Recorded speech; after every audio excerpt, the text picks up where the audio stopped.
ఓం గం గణపతియే నమః. ఓం శ్రీ మాత్రే నమః. నేను మీ వాడ్రే నారాయణరావు. ఇప్పుడు మనం శుక్రగ్రహం గురించి తెలుసుకుందామండి. శుక్రుడు మేషరాశి నుండి వృషభ రాశి వారిలోకి మారుతున్నాడు.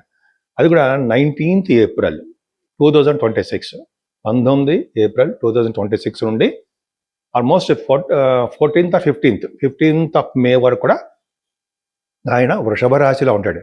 తన ఓన్ హౌస్లోకి రావడం వలన ఆయన ఇచ్చే ఫలితాలు ఎలా ఉంటాయి? అద్భుతంగా ఉంటాయండి. పైగా చంద్రుడు కూడా కలిసి ఉంటాడు. సరే, మన శుక్రుడు గురించి చెప్పుకున్నాం కాబట్టి ఈ రాశి అంటే ఎలా ఉంటాయి? 12 రాశుల వారికి, మేషరాశి నుండి మీనరాశి వారి వరకు కూడా శుక్రుడు ఇచ్చే ఫలితాలు ఎలా ఉన్నాయో ఇప్పుడు మనం చెప్పుకోబోతున్నాం. కుంభరాశి ఏమంటే, కుంభరాశి వారికి బ్యూటిఫుల్గా మంచివాడు కదండి, యోగకారకుడు. 4th హౌస్లో 4th హౌస్ భాగ్యాధిపతి కూడా అయ్యాడు. చాలా బాగుంటుంది. 4th భావంలో శుక్రుడు వచ్చాడంటే తల్లిగారికి బాగుంటుంది. మీ తల్లిగారు సేఫ్. కుంభరాశి వారి తల్లిగారి ప్రేమ అభిమానాలు మీకు ఎక్కువ ఉంటాయి. తల్లిగారికి ఆనందము, ఐశ్వర్యము, ఆరోగ్యము, అదృష్టము ఉంటాయి. మీ మీద ఎక్కువ ఫోకస్ ఉంటుంది ఆవిడది. మీకు చదువుకున్నారు లేదా, ఎలా ఉన్నారు అనేది మా తల్లిగారి యొక్క మీరు అండదండలో మీరు ఉంటారు. అంతేకాకుండా వాహనాలు, గృహాలు, అలాగే ఆభరణాలు, బంగారు ఆభరణాలు ప్రాప్తి కలగడానికి ఎక్కువ అవకాశం ఉందండి. 4th భావాధిపతి కదా, చాలా మంచి యోగాన్ని ఇస్తాడు. భూములు కూడా ఇస్తాడు. మంచి మంచి డ్రెస్సులు కొనుక్కుంటారండి మీరు.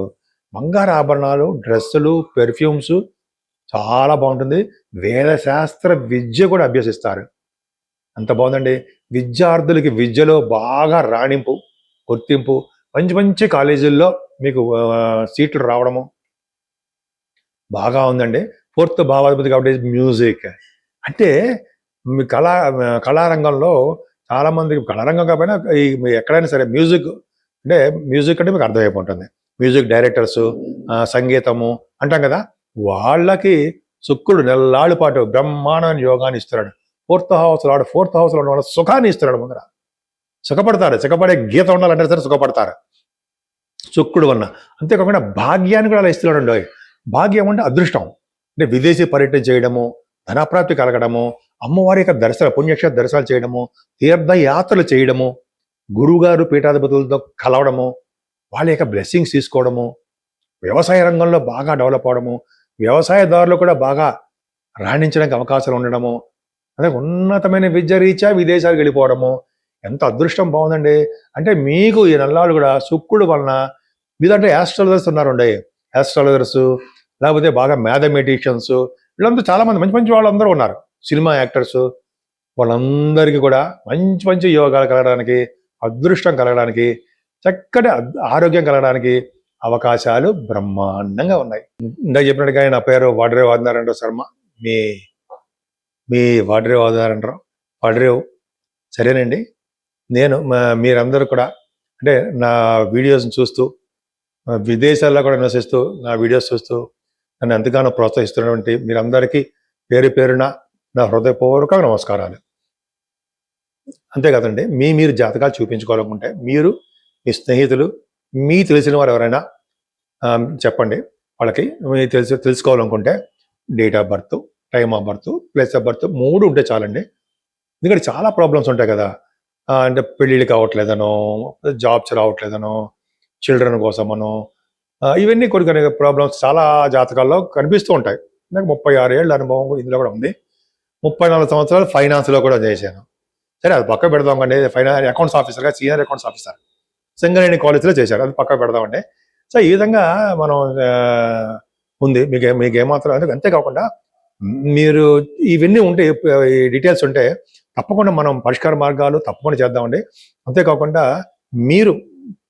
నేను ఫోన్ చేసినప్పుడు కింద స్క్రోల్ అవుతున్న ఫోన్కి మీరు ఫోన్ చేయండి. మీరు ఫోన్ చేస్తున్నప్పుడు నేను గబుక్కుని లిఫ్ట్ చేయలేకపోవచ్చు. షూటింగ్లో ఉండడం వలన, వేరే వాళ్ళకి జాతకాలు చెప్తూ ఉండడం వలన కొద్దిగా నేను లిఫ్ట్ చేయలేను. మా మా మిస్సెస్ చేస్తుంటుంది, లేదా మీతో మాట్లాడుతూ ఉంటాను. మీరు అదే వాట్సాప్లోనే మెసేజ్ పెట్టచ్చండి. మెసేజ్లు పెట్టడం వల్ల ఏమవుతుందంటే నేను తిరిగి మీతో కాంటాక్ట్ అయ్యి మీకు ఏమి ప్రాబ్లమ్స్ ఉన్నాయో ఇవన్నీ కూడా నేను అడుగుతాను. తప్పకుండా చెప్పుకుందాం. చాలామంది ఈ విధంగా జరిగాయండి. చాలామంది మ్యారేజ్ కాకపోతే మ్యారేజ్ అవ్వడము, ఉద్యోగాలు చాలామంది చెప్పారు. వాళ్ళకి ఉద్యోగాలు రావడానికి నేను గ్రేట్ పర్సనాలిటీ కాదండి, మేము ఈ జాతకాల్లో ఉన్నదే చెప్తున్నా. ఉద్యోగాలు రావడము అట్లాగా చేస్తూ ఉంటాం. అంతేకాకుండా మ్యాచ్ మేకింగ్ అంటాం కదండి, అంటే వధూవరుల జాతక పరిశీలన. అది చాలా అంశాలు పరిశీలించాలండి. అది ఊరికే చూసేసి ఏదో కుదిరిందని లేకపోతే పాయింట్లను చూసేసి చేసేయచ్చని అలా చెప్పకూడదు ఎప్పుడు కూడా. దానికి చాలా సిస్టమ్స్ ఉన్నాయి. అన్ని జాతకం చూసి అంటే వరుడు జాతకము వధువు జాతకంలోనూ దోషాలు లేకుండా వాళ్ళకి దీర్ఘకాలంగా ఉండేట్టుగా, అంటే ఎక్కువ కాలం ఆయుర్దాయము అన్ని చాలా పరిశీలిస్తామండి. సప్తమ స్థానం అని అన్ని పరిశీలించి జాగ్రత్తగా చెప్పాలి. అది చూడండి, ఒక పట్టాన ముహూర్త అంటే వివాహాలు కుదరకపోతూ ఉండడానికి కారణం మ్యాచ్ మేకింగ్లో ప్రాబ్లమ్స్ రావడమే. భయపడతాం అవసరం లేదు, రాసిపెట్టి ఉంటాడు అక్కడ భగవంతుడు మనకి. యాక్చువల్గా అవి కూడా చూస్తామండి మనం. తర్వాత ముహూర్తాలు కూడా పెడుతుంటాను, పెళ్లి ముహూర్తాలు, ఒడుగు ముహూర్తాలు, గృహప్రవేశ ముహూర్తాలు, ఇవన్నీ కూడా మన ఆది ఆస్తాల నుంచి చేస్తూ ఉంటాను నేను. ఇది సామాన్యం. ఇప్పుడు నిన్న మొన్న ఉన్నవాడిని కాదు కదండి, ఆల్మోస్ట్ 36 ఏళ్ళ నుంచి. అంటే అఫ్కోర్స్ నేను ఫైనాన్స్లో ఉన్నాను, అకౌంట్స్లో. ఈ 36 ఏళ్ళ నుంచి అనుభవం ఉంది కాబట్టి పర్వాలా, కొద్దిగా నాలెడ్జ్ ఉందని అనుకుంటాను నేను. సరే, మీకు ఏమైనా వాస్తు సంబంధించిన ప్రాబ్లమ్స్ ఉన్నా కూడా మీరు అడగచ్చండి. సపోజ్ ఉదాహరణ ఏంటంటే, మీరు మీ పేరు మీద ఏ ఫేసింగ్ కలిసి వస్తుంది. చాలామంది అంటాం కదా, నాకు తూర్పు ఫేసింగా, పడమర, ఉత్తరమా, దక్షిణమా ఫేసింగ్లు ఎలా కలిసి వస్తాయండి అని చాలామంది తెలుసు. బట్ కొంతమందికి అనుమానాలు వస్తూ ఉంటాయి. మీరు ఫోన్ చేయండి, తప్పకుండా నేను చెప్తాను. దీని గురించి ఇలా చెప్పడం వల్ల ఫీజు అవి తీసుకోను. ఏ ఫేసింగ్ ఏంటి చెప్పడం కోసం కూడా ఫీజు అనేది ఏమీ ఉండదు. సరే, అది పక్కా పెడదాం. మీకు మీ జాతకాలు చూపించుకోవాలనుకుంటే తప్పకుండా నాకు ఫోన్ చేయండి. ఇప్పుడు మనం పరిష్కార మార్గాల గురించి చెప్పుకుందామండి. శుక్రుడు ఆల్మోస్ట్ అందరికీ కూడా మంచివాడే, శుభుడు. కానీ కొన్ని లగ్నానికి మాత్రం పాపి కదండి, అవునా? ఉదాహరణకి మేష లగ్నానికి, వృశ్చిక లగ్నానికి ప్రబల పాపి అవుతాడు కదా, అవునా? అలాగే మీన లగ్నానికి కూడా పాపి అవుతాడు. కొన్ని లగ్నాలకి పాపత్వం ఉందండి. శుక్రుడు వలన పాపత్వం తగ్గాలి అంటే ఖచ్చితంగా అమ్మవారికి, కనకదుర్గ అమ్మవారికి, ఆవిడికి మనం హోమం అంటారు, చండీ హోమాలు అంటారు సరే, చండీ హోమాలు చేయించుకోవడం అమావాస్య పౌర్ణమికి. విడివిడిగా చేయించుకోవడానికి కష్టం అండి. మీ పేర్లు చేసి మీరు ఎక్కడైనా చేయించుకోవచ్చు. ఆ హోమాలు చేయించుకోవడం వలన యోగం కలుగుతుందండి. అవి చండీ హోమాలు అవన్నీ చేయించుకోవడం వల్ల మంచి మంచి యోగాలు కలుగుతూ ఉంటాయి. అంతేకాకుండా అమ్మవారిని కుంకుమ పూజతోను, అభిషేకాలతోను, దుర్గా సప్తసతి అని మనకి కనకదుర్గలో చేస్తుంటారు 4 o'clockకి, అది కూడా చేయించుకోవడం వలన అద్భుతమైన ఫలితాలు కలుగుతాయి. ఇంకో అద్భుతమైన పాయింట్ చదివానండి మధ్య నేను, అంటే మన గురువుగారులు చెప్పారు, తర్వాత ఇంకో చోట కూడా నేను చదివాను. ఏం పాయింట్ అంటే, మనం మళ్ళీ పుట్టాలని ఉందా, లేదు కదా, మనం మళ్ళీ జన్మ వద్దు అండి, మనం ఏం వద్దు చాలు అని అనుకుంటాం కదా. అటువంటి వాళ్ళకి ఏంటి తెలుసా అండి, ఈ ఏప్రిల్ నెలలో వస్తుంది, అది కూడా 24th వస్తుంది. ఏంటంటే అష్టమి శుక్రవారం నాడు పుష్యమి నక్షత్రంలో అష్టమి పూట 24వ తారీఖున అష్టమి పూట ఎవరైతే శివపార్వతుల కళ్యాణం చేయించుకుంటారో, అంటే 24 శుక్రవారము అష్టమి పుష్యమి నక్షత్రం అష్టమి పూట, అంటే అష్టమి అనేది శివపార్వతులకు ఇష్టం అండి. ఆ రోజు కనుక శివపార్వతుల కళ్యాణం చేస్తారు, చాలా గుళ్ళలో చేస్తారు.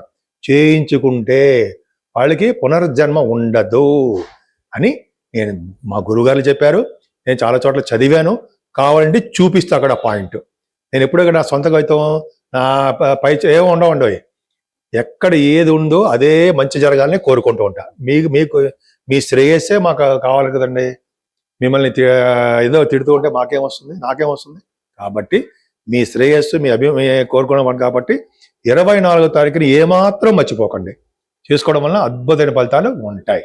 అంతేకాకుండా ఇది వైశాఖ మాసం వస్తుందండి. వైశాఖ మాసము 18వ తారీఖు వస్తుంది. ఇదంతా కూడా దానాలు చేయవలసినటువంటి మాసం ఉండవు. ఎన్ని దానాలు చేసినా మనం ముఖ్యంగా గుర్తుపెట్టుకోవాల్సినవి 4 సింపుల్. ఏంటంటే జలదానం, అంటే మనం నీరు, చల్లని నీరు, అవి మనం జనాలకి అందరికీ ఎక్కడ వీలుంటే అక్కడ మనం కుండల్లో పెట్టడము, నీరు ఇవ్వడము. నేనైతే బాటిల్స్ కొనేసి అందరికి కూల్ బాటిల్స్ పెట్టి అందరికి వెళ్ళి అందరికి ఇచ్చేసి వస్తూ ఉంటా. నేనైతే జలదానం మోస్ట్ ఇంపార్టెంట్. అది చేసుకున్న వాళ్ళు పుణ్యలోకాలకి వెళ్తారు అని ఉంది. మనము కాదు, మనము మన పెద్దలు తర్వాత వాళ్ళు పుణ్యలోకాలకు వెళ్తారు. రెండో పాయింట్,